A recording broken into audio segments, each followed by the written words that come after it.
Hey everyone, and thanks again for joining our short videos about multifamily investments. My name is Joseph Gozlan. I'm from Eureka Business Group, and today we're going to talk about 11 ways to reduce your expenses as a multifamily owner.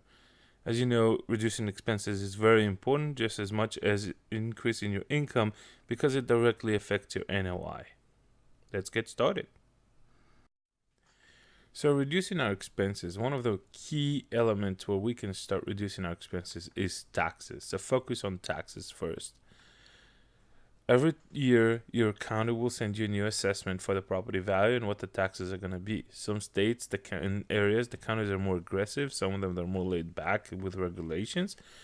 Either way, aggressively contest your property taxes valuations. There's lawyers and third-party companies that's all they do. They work the property taxes for you, and they do the contest for you. They fill up the form for you. They'll even go represent you in the hearing. If you do it on yourself, go to City Hall, go to the county courthouse, wherever that hearing is being taken place. Be there, be present. Don't just mail your form and expect magic to happen. And one of the most important things is put it on your calendar. You'd be surprised how many property owners just missed the opportunity because they didn't notice the date. And in multifamily, especially, this is a lot of money that you could save yourself, increasing your NOI, and as you know, automatically increase the property value. The other tax element in our life is income taxes. If you implement a cost segregation program, and I'm not going to get into too much details about what that is, will probably be a new video for us sometime in the future.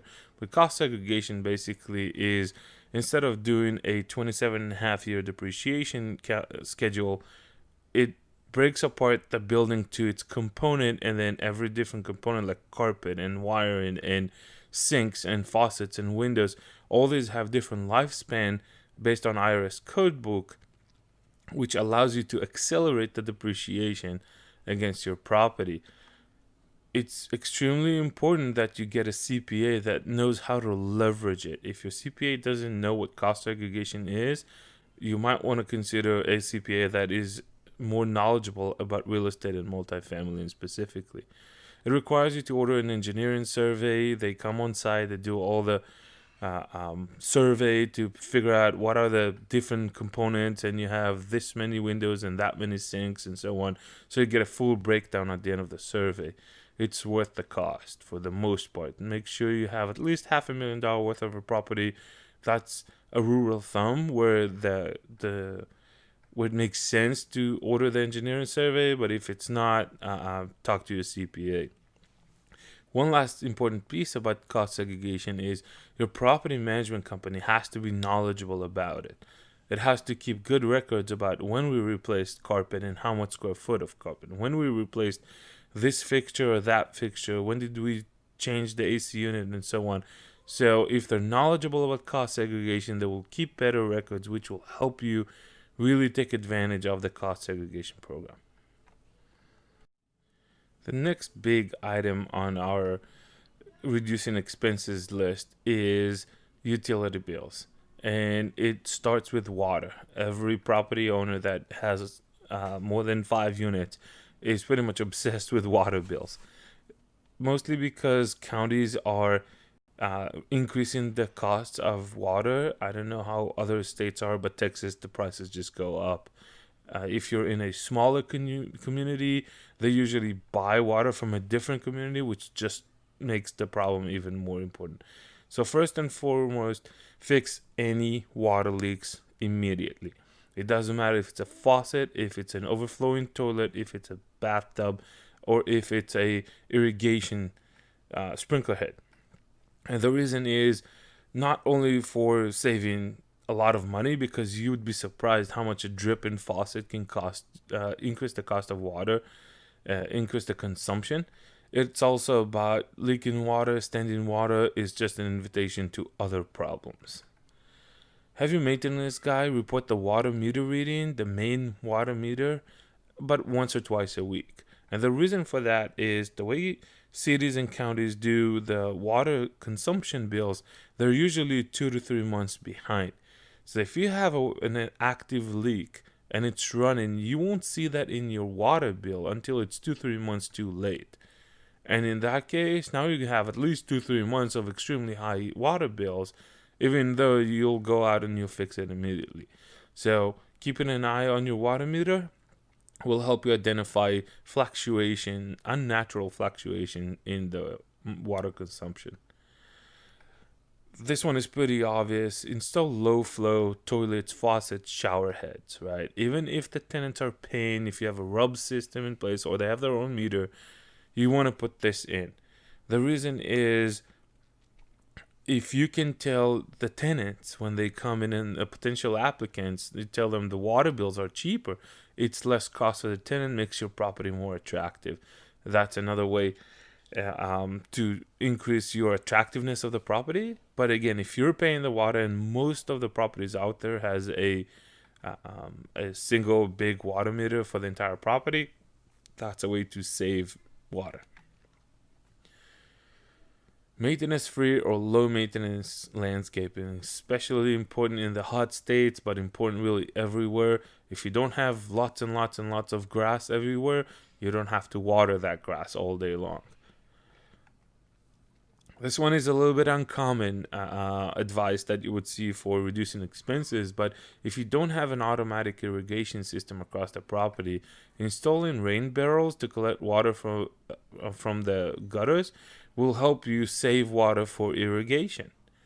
And this is a really cool thing. It's also very environmental. It will help you with, if you're going for the Fannie Mae Green Rewards program, this is another cool thing you can do.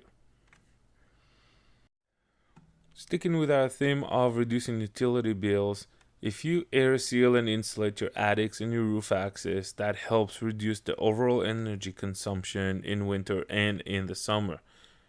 That is great if you are an all bills paid property, and this is also great for the tenants if we have an apartment that doesn't consume too much energy. It will reduce the complaints about the AC is not cooling enough or the heater is not heating enough, which means you'll have to spend maintenance costs and sending your people in and really have a dissatisfied tenant. If you are in a hot state like Texas, Arizona, New Mexico, and so Florida, and so on, you want to install solar screens, especially if you're an all bills paid property. Goes back to the same point as number 8. If we have the ability to keep the property cooler, there's a lot less energy consumption, your AC units work less. This will help reduce expenses for the property, not only on the short term, but also on the long term with the maintenance of the AC units and them going out of commission.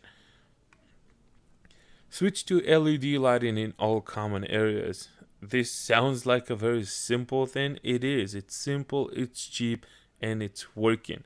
Doesn't matter if you save $100 a month or $1,000 a month, depending on the property size.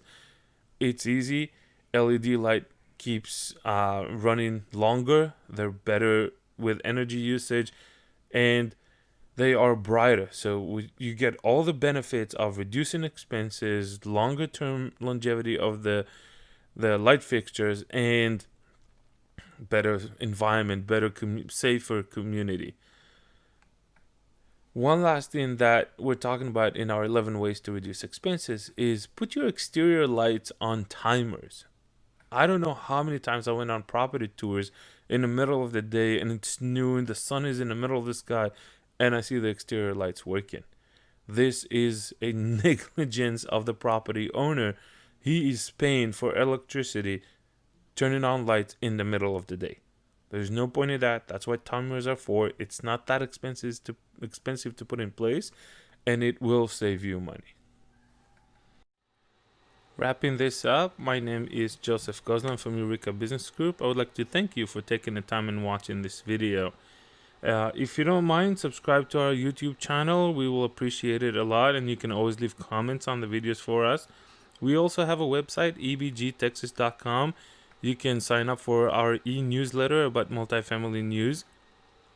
And I also wanted to mention that in our opportunities that we find, we always look for partners. So if you're interested in learning more about multifamily investing or generate more passive income, horizontal income streams for yourself in order to secure your financial freedom, reach out to us. My email is joseph@ebgtexas, or you can reach us on our contact us form on our website.